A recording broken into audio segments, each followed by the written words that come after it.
Welcome back to my channel Bengali test. আজ আমি নিয়ে এসেছি এক লাভাবদার রেসিপি।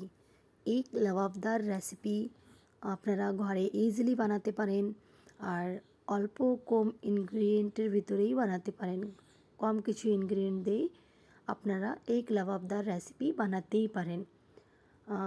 অবশ্যই এটা বানাতে গেলে বাটার লাগে, কাজু লাগে, যে যেমনভাবে মানে ইনগ্রিডিয়েন্টগুলো অ্যাড করে। কিন্তু আমি এটাতে কাজু, দই বা কিছু এমন কিছু ব্যবহার করব না, সিম্পলি লাবাবদার বানাবো এগ। তো আমি নিয়ে নিয়েছি 4টে ডিম, আর সঙ্গে নিয়েছি পেঁয়াজ কুচি, টমেটোর কুচি, গ্রেট করা আদা আর গ্রেট করা রসুন, আর নিয়ে নিয়েছি 2-3টে কাঁচা লঙ্কা, যেটা আমি মাঝখান থেকে কেটে নিয়েছি। আর সঙ্গে আমি নিয়ে নিয়েছি এই ডিমগুলো। আমি যে 4টে ডিম নিয়েছি এগুলো আমি লাস্টে মানে এটা ইউজ করব, আর ডিমটা লাস্টে ইউজ হবে। আর আমি নিয়ে নিয়েছি এখানে এই পেঁয়াজটা নিয়েছি, 4টে মিডিয়াম সাইজের পেঁয়াজ নিয়েছি, অনিয়ন, এটা বারিক করে মানে ছোট ছোট করে কুচি করে নিয়েছি। 3-4টে মিডিয়াম সাইজের টমেটো নিয়েছি, এটাও আমি অনেক ছোট ছোট করে কেটে নিয়েছি, কুচি করে নিয়েছি। আর এটা নিয়েছি গ্রেট করা আদা আর রসুন। আমি কিছুই গ্রাইন্ড করব না, পেস্ট বানাবো না, আমি সিম্পলি বহুত ইজিলি এটা আমি রেডি করব। আমি প্যান নিয়ে নিয়েছি, প্যানটা গরম করে নিয়েছিলাম আর দিয়ে দিয়েছি তেল। তেলটাও আমি ভালোভাবে গরম করে নেব। আর তেলটা গরম করে নেওয়ার পর আমি দিয়ে দেবো ছোটো চামচের 1 চামচ জিরে ফোড়ন। আমি দিয়ে দিয়েছি ছোটো চামচের 1 চামচ জিরে ফোড়ন। জিরে ফোড়নের পর আমি দিয়ে দেবো গোটা গরম মশলা, আপনারা যেটা দিতে ভালোবাসেন দিতেই পারেন। আমি এতে দিয়েছি 2টো এলাচি, 1টা দারচিনি, দুটো গোলমরিচ দিয়েছি। আপনারা চাইলে যেটা ব্যবহার করতে পারেন গোটা গোলমরিচ গরম মশলার। তারপর দিয়ে দেবো আমি এটা রসুন, গ্রেট করা রসুন দিয়ে দেবো। আর রসুনটা আমি ভালোভাবে একটু ভেজে নেব, কারণ এর যে সুগন্ধটা এটা আসার দরকার। আমি ভালোভাবে ভেজে নিয়েছি রসুনটা গ্রেট করা। আর এবার আমি দিয়ে দেবো গ্রেট করা আদা। আমি আধা ইঞ্চের মতো আদা নিয়েছিলাম, আর আদাটা আমি গ্রেট করে নিয়েছি। আদাটাও আমি ভালোভাবে ভেজে নেব।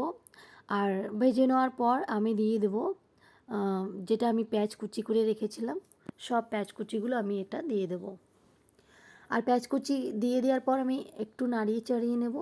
তারপর দিয়ে দেবো 1 চামচ নুন। আর নুন দেওয়ার পর আমি আরেকটু নাড়িয়ে চাড়িয়ে নেব। নুনটা দিলে পেঁয়াজটা একটু সফটলি হয়ে যায়। তারপর দিয়ে দেবো আমি টমেটো কুচি। টমেটো কুচি দেওয়ার পর আমি আরেকটু নাড়িয়ে চাড়িয়ে নেব। 1 থেকে 2 মিনিট আমি এভাবে ভেজে নাড়িয়ে চাড়িয়ে নিলাম। আর এবার আমি নাড়িয়ে চাড়িয়ে নেওয়ার পর আমি 1 থেকে 2 মিনিট আমি এটা একটু নাড়িয়ে নিয়েছি।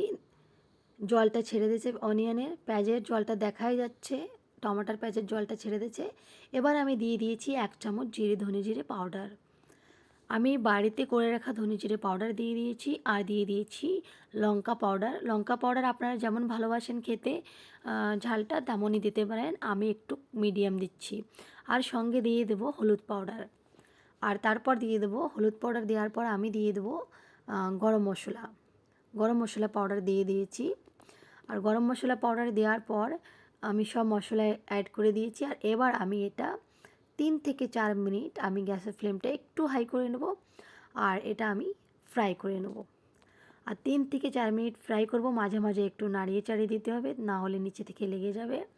আর এইভাবে টমাটার আর অনিয়ন দেখতেই পাচ্ছেন, তেলটা দেখা যাচ্ছে, দুটোই সফটলি ফ্রাই হয়ে গেছে। আমি এই এগ লাবাবদার রেসিপি রান্না করছি, আমি কোনো মশলা পেস্ট করিনি, না গ্রাইন্ড করে নিইনি, না গ্রাইন্ড করেছি, না পেস্ট ইউজ করছি। এটা অনেক ইজিভাবে আমি এগ লাবাবদার রেসিপি বানাচ্ছি। এটা আমার ফ্রাই হয়ে গেছে, তেলটা দেখতেই পাচ্ছেন উপরে পুরো আলাদাভাবে। এবার আমি বড় 1 কাপের মতন জল দিয়ে দিয়েছি। আর 1 কাপ, বড় 1 কাপ জল দিয়েছি। আপনারা যেমন রসাটা রাখবেন তেমন দিতেই পারেন, আমি একটু ঝোল রাখবো। সেই জন্য আমি একটু বড় কাপের 1 কাপ জল দিয়েছি। আর তারপর দিয়ে দেবো কাঁচা লঙ্কা, যেটা আমি কেটে রেখেছিলাম। পরে কাঁচা লঙ্কাটা দিয়ে দিয়েছি। আপনারা যেমন জল রাখবেন তেমনই আপনারা জল দিতেই পারেন। আপনারা কম রাখতে পারেন, বেশিও রাখতে পারেন।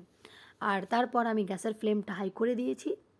আর এবার আমি হাই ফ্লেম করে দেওয়ার পর আমি নিয়ে নিয়েছি বাড়ি বানানো মালাই। আমি মিল্ক নিয়ে নিয়েছি, মালাই মিল্ক, যেটা আমি ঘরেই রেডি করেছি। 2 চামচ দিয়ে দিচ্ছি। আর তারপর 2 চামচ দেওয়ার পর আমি ভালোভাবে একটু মিশিয়ে নেব।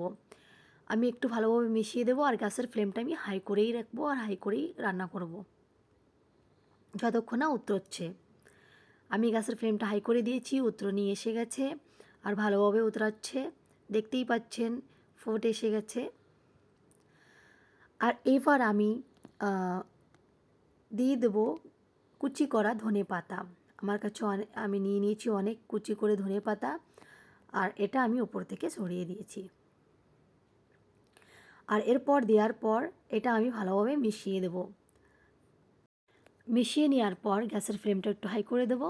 আর তারপর মিশিয়ে দিয়েছি। আর এবার আমি গ্যাসের ফ্লেমটা কম করে দিচ্ছি। কম করে দেওয়ার পর আমি এবার ডিমগুলো ভেঙে ভেঙে এইভাবে উপর থেকে দিয়ে দেবো।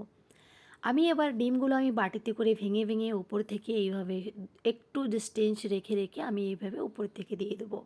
আর গ্যাসের ফ্লেমটা এবার কমই রাখতে হবে, না হলে ডিমটা নিচে থেকে লেগে পুড়ে যাবে। সেই জন্য গ্যাসের ফ্লেমটা আমি কম করে দিয়েছি।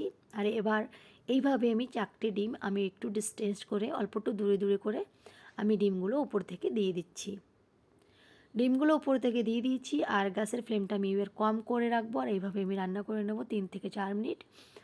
আর 3 থেকে 4 মিনিট রান্না করছি, দেখতেই পাচ্ছেন 3 থেকে 4 মিনিট আমার রান্না হয়ে গেছে। এই দেখেন এগ লাবাবদার রেসিপি রেডি হয়ে গেছে। এটা অনেক ইজিলি, অনেক কম ইনগ্রিডিয়েন্ট দিয়ে আমি ঘরে এগ লাবাবদার রেসিপিটা রেডি করেছি। সত্যি খেতে অনেক সুস্বাদু। আমি কোনো মশলা গ্রাইন্ড করিনি, কোনো পেস্ট রেডি করিনি, সিম্পলি আমি এটা রেডি করেছি। খেতে অনেক সুস্বাদু। আপনারা একবার খেলে বারবার খেতে চাবেন। এটা সত্যি অনেক সুস্বাদু। গরম ভাতের সঙ্গে সার্ভ করতে পারেন, রুটির সঙ্গেও খেতে পারেন। অনেক অনেক টেস্টি। এটা কোনো জরুরি নয় এগ লাবাবদার বানানোর জন্য কাজু চাই, দই চাই, সব ইনগ্রিডিয়েন্টগুলো চাই। চাইলে আপনারা ইজিলি সিম্পলি এগ লাবাবদার বানাতেই পারেন ঘরে এইভাবে। তো অবশ্যই আপনারা এগ লাবাবদার রেসিপি এই প্রসেসে আপনারা ঘরে বানিয়ে খেয়ে আমার সঙ্গে কমেন্ট করবেন, জানাবেন কেমন হয়েছে খেতে।